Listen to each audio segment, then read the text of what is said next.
வணக்கம். Top headlines. மரணத்துக்கு பிறகு யாருக்கு தலைமை பொறுப்பு? 3 பேரை பரிந்துரைத்த அயதுல்லா கமேனி. எனக்கில்லை நோபல் பரிசு. புலம்பிய ட்ரம்புக்கு ஆறுதல் தந்தது பாகிஸ்தான். ஈரானிலிருந்து இந்தியர்கள் 310 பேர் டெல்லி வந்தனர். இதுவரை 827 பேர் மீட்பு. லீட்ஸ் டெஸ்ட் 3 வீரர்கள் சதம் அடித்து வலுவான நிலையில் இந்தியா. மின்சார வாகனம் மீது பயணிகள் பஸ் மோதி விபத்து. நேபாளத்தில் 7 பேர் உயிரிழப்பு. இஸ்ரேல் தாக்குதலுக்கு மத்தியில் ஈரானை உலுக்கிய 2 நிலநடுக்கங்கள். அதிகாரம் இல்லை என்று பொய் சொல்கிறார் முதல்வர் ஸ்டாலின். அன்புமணி குற்றச்சாட்டு.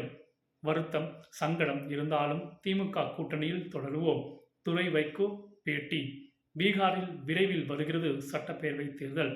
முதியோர் மாற்றுத்திறனாளிகள் ஓய்வூதியம் ரூபாய் 400 இருந்து 1100 அதிகரிப்பு.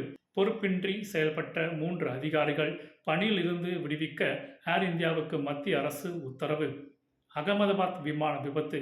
247 பேரின் DNA உறுதி செய்யப்பட்டது. தோனியின் சாதனையை முறியடித்த ரிஷப் பந்த். நன்றி.